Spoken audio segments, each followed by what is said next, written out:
Friday night, you're still mine.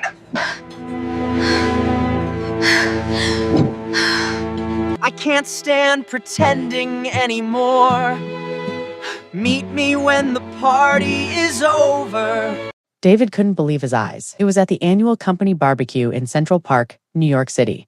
Where the summer heat clung to everyone's skin like a bad memory, he was grilling burgers, flipping them with that rusty spatula Annie had bought him last Father's Day. When he spotted her across the lawn, Annie, his wife of 8 years, laughing a little too freely with Leo, her ex from college, the guy who'd shown up uninvited as a mutual friend. David froze as Leo reached out, his fingers brushing Annie's hand in a way that screamed intimacy. Then, leaning in close, Leo whispered, "Friday night, you're still mine." Annie's cheeks flushed pink, and she didn't pull away. Instead, she glanced around nervously, her eyes skipping right over David like he was just another stranger in the crowd. His heart hammered in his chest, a mix of rage and nausea bubbling up. They'd been through rough patches, Annie's late nights at the office, her sudden interest in girls' nights out, but this was betrayal staring him in the face. David forced a smile as he handed out plates, but inside, something snapped. He wasn't the jealous type, but tonight, that changed. As the sun dipped behind the skyline, he started plotting. Revenge wasn't his style, but emotional cheating like this, it demanded justice. Quiet, calculated, and devastating. That night, David couldn't sleep.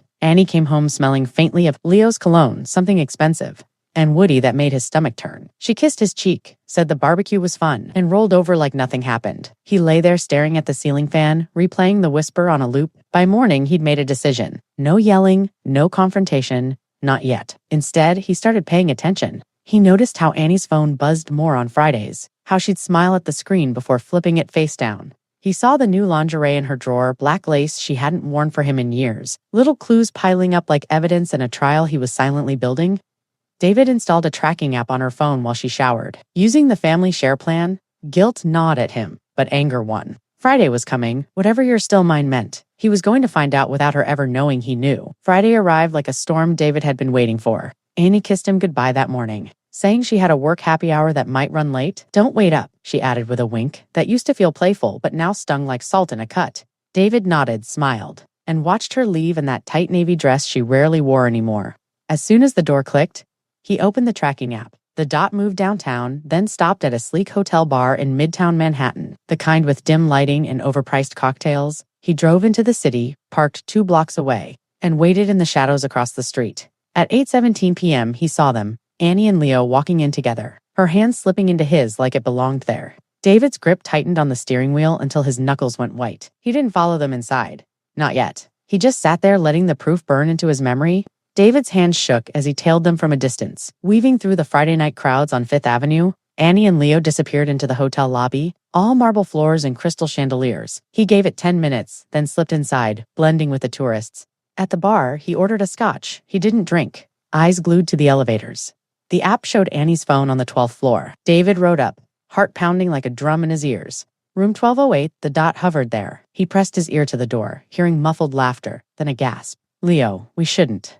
Annie's voice, breathless. "But we are," Leo replied, smug. David backed away, fury turning cold. He snapped photos of the hallway, the door number, time-stamped, evidence. But revenge needed more. Back home, he rifled through her emails on the shared laptop. Forgotten passwords were a blessing. There it was, reservations, flirty messages dating back months. The affair wasn't just emotional, it was full-blown. David spent the weekend pretending everything was fine, mowing the lawn in their suburban, New Jersey backyard, watching football with Annie curled up on the couch. But his mind was a whirlwind. He needed revenge that hit where it hurt. Their emotions, their trust. Monday, he started small. He accidentally left his phone unlocked on the kitchen counter. With a text from a fake number he'd set up. "Last night was amazing. Can't wait for more." Annie saw it, her face paling. "Who's that?" she asked, voice tight. David shrugged it off. "Wrong number, babe. Happens all the time." Then came the flowers delivered to the house, addressed to Annie from a secret admirer. She laughed nervously, but he saw the doubt flicker in her eyes. Was he onto her? Or worse, was he playing the same game? David watched her fidget, checking her phone more obsessively. The tables were turning, and she didn't even know the half of it. David ramped it up. He created a fake profile on a dating app, Sarah, a mysterious brunette with a bio that screamed adventure. Using a burner phone, he started texting himself flirty messages, leaving them where Annie could see. "Can't stop thinking about our lunch date." One read. Annie's questions grew sharper. "Who's Sarah?" This isn't funny, David. He booked a hotel room, the same one. From her Fridays and forgot the confirmation. Email open on the laptop. Annie found it, her face crumpling. Are you cheating on me? She whispered one night, tears in her eyes. David feigned innocence. What? No. It's for us, a surprise getaway. But the seed was planted. She canceled her next Friday with Leo, citing family stuff. David smiled inwardly as he watched her pace, checking his phone obsessively.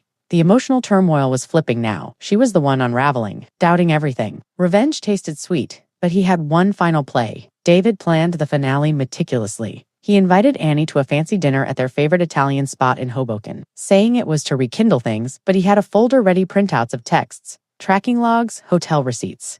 Midway through appetizers, he slid it across the table. I know about Leo. All of it. Annie's fork clattered. She scanned the pages, eyes widening. David, how? Tears streamed down her face. He leaned in, voice steady. You thought you were clever, but now you know how betrayal feels. She sobbed, begging forgiveness, swearing it was just emotional, a mistake from old flames reigniting. But then, her tears dried up. She straightened, a sly smile creeping in. Actually, I knew about the tracker weeks ago, Leo and I. We faked the whole thing, the whispers, the messages, even the hotel check-ins. I suspected you were cheating with that Sarah from work. This was my test. You spied, you gaslit me. Now I have proof of your paranoia. She stood, tossing her napkin. Divorce papers are coming. You're still mine. No, David, not anymore. One betrayal doesn't define you, it reveals who was never truly yours to begin with. If you felt that twist hit you right in the chest, drop a like and hit that subscribe button. Don't miss the next story that'll keep you up at night. Turn on notifications so you never miss an upload. Thanks for watching, and I'll see you in the next one. Stay loyal out there.